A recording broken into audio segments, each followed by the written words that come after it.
تو یوں اگر آپ صاحب مزار کے پاس جا کے براہ راست خطاب کرتے ہوئے گزارش کریں کہ حضور دعا کیجئے کہ اللہ تعالیٰ میرا یہ مسئلہ حل کر دے، اس میں کوئی حرج نہیں، اور کوئی اس پر آپ پر اعتراض نہیں کرے گا، کیونکہ مطلب آپ اللہ سے طلب کرنے کے سلسلے میں ان سے ریکویسٹ کر رہے ہیں، اور صحابہ کرام نے آ کر نبی کریم صلی اللہ علیہ وسلم سے دعا کروائی ہے، تو لہٰذا پھر اس طرح کی طلب امداد میں کوئی مسئلہ نہیں ہے۔ کسی مسلمان کا یہ عقیدہ نہیں ہے کہ صاحب مزار کے پاس جا کر آپ کہ بچہ دے دیں اور وہ فوراً بچہ دے دیں گے، ایسا نہیں ہوتا، دعا کی ہی درخواست کی جاتی ہے۔ اور اگر یوں ہو کہ صاحب مزار سے آپ یہ کہہ رہے ہیں کہ حضور میرے لیے دعا کریں کہ اللہ تعالیٰ مجھے اولاد کی نعمت سے نواز دے، تو اب آپ ان سے تو نہیں مانگ رہے، مدد طلب کر رہے ہیں، لیکن کس سلسلے میں؟ اللہ تعالیٰ کی بارگاہ میں دعا کرنے کے سلسلے میں، اور اس میں کوئی حرج نہیں ہے۔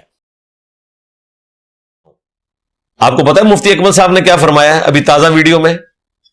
ٹائٹل ہے ایاک نعبد و ایاک نستعین۔ پہلے یہی مفتی صاحب کہتے تھے کہ ہم روٹی امی سے مانگتے ہیں تو کیا یہ شرک ہے؟ تو ہم بزرگوں سے اگر مانگتے ہیں تو یہ شرک کیسے ہو گیا؟ ہم ان کو سمجھاتے تھے کہ بھائی امی تو سامنے موجود ہے، بزرگ تو قبر میں۔ اس طریقے سے یہ غیر اللہ سے مدد مانگنے کو ثابت کرتے تھے۔ ابھی مفتی صاحب نے بالکل ایک اور بات کر دی ہے۔ مفتی صاحب نے تازہ ویڈیو میں فرمایا ہے کہ آپ صاحب مزار سے جا کے صرف اتنا کہہ سکتے ہیں کہ اے فلاں بزرگ، اللہ کے حضور میرے لیے دعا کریں کہ اللہ میری یہ مشکل آسان کر دے۔ آپ نے بزرگ سے کچھ نہیں مانگنا، آپ نے بزرگ سے نہیں کہنا کہ تو میری مشکل حل کر، تو مجھے بچہ دے، بلکہ بزرگ سے کہنا ہے کہ آپ اللہ سے دعا کریں کہ اللہ میری مشکل حل کرے۔ اچھا یہ بھی نہیں کہا کہ آپ اللہ سے لے کر مجھے دیں۔ پہلے یہ کہتے تھے نا کہ جی یہ وسیلہ شخصی یہ ہے کہ وہ پیچھے تو اللہ ہی ہے نا، اللہ بھی پیچھے، نبی بھی پیچھے، اگے بابے، میرے بابا کو نہیں چھڑنا، میرے نبی سا ہے ہی کوئی نہیں، تیرے بابے تے شاہی کوئی نہیں۔ تو اب وہ کہہ رہے ہیں کہ آپ نے صرف بابا جی سے کہنا ہے کہ بابا جی ذرا دعا کر دیں بس۔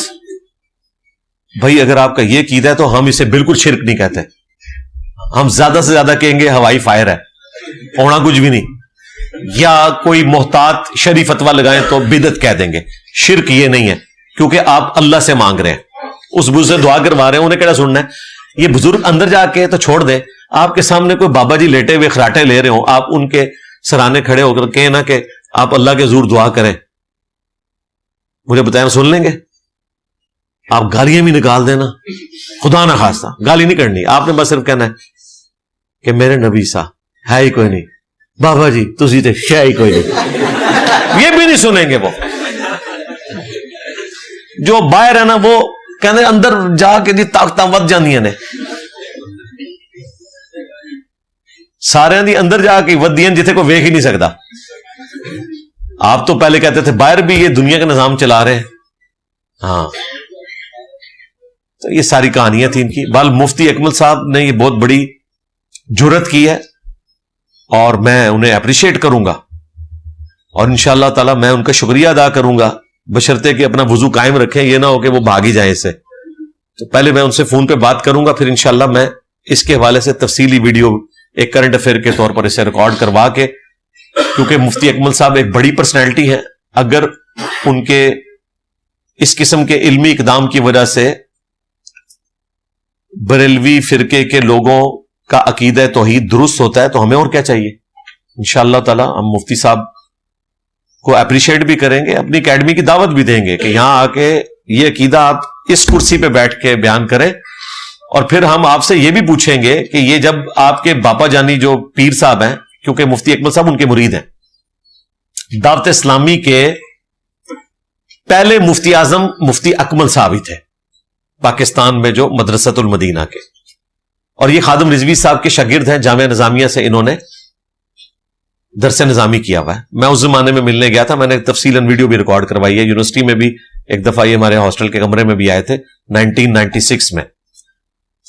تو مفتی اکمل صاحب سے پھر میں کہوں گا کہ یہ جب باپا جانی کے ماننے والے عبد القادر جیلانی کے مزار سے لپٹ کے کہہ رہے ہوتے ہیں یا غوث اعظم مدد فرمائے، نظر کرم کر دیں،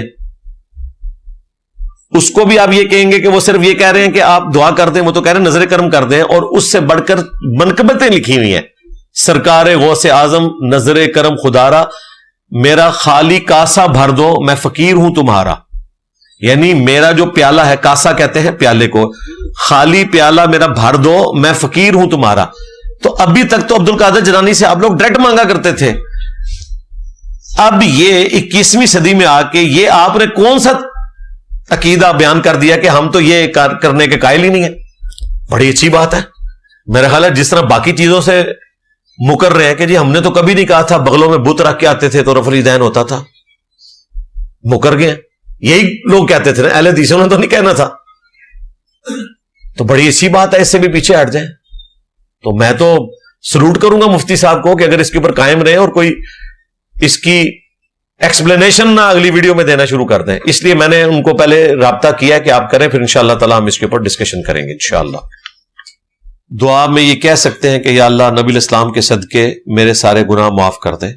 دعا میں آپ یہ کہیں کہ اے اللہ جو تو اپنے نبی سے محبت کرتا ہے اس محبت کا وسیلہ کہ میرے گناہوں سے درگزر فرما. تو یہ درست ہے کیونکہ اللہ تعالیٰ کی صفات کا وسیلہ پیش کیا جا سکتا ہے.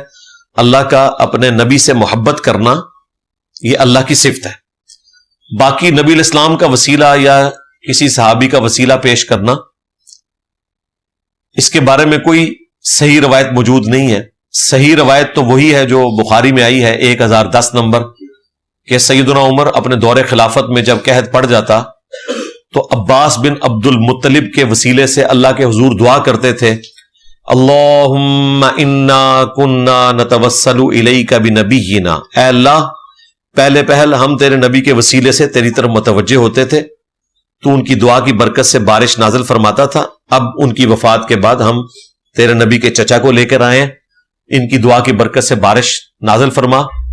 انس بن مالک کہتے ہیں کہ پھر حضرت عباس جب دعا کرواتے تو حضرت عمر کے دور میں بارش ہو جایا کرتی تھی.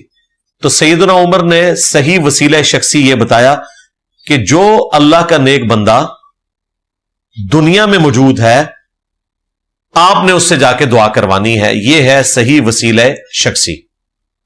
باقی واسطے وسیلے ڈالنا، نبی الاسلام کی مبارک ذات کی حد تک تو کچھ روایتیں اس حوالے سے موجود ہیں لیکن وہ کمزور روایتیں ہیں.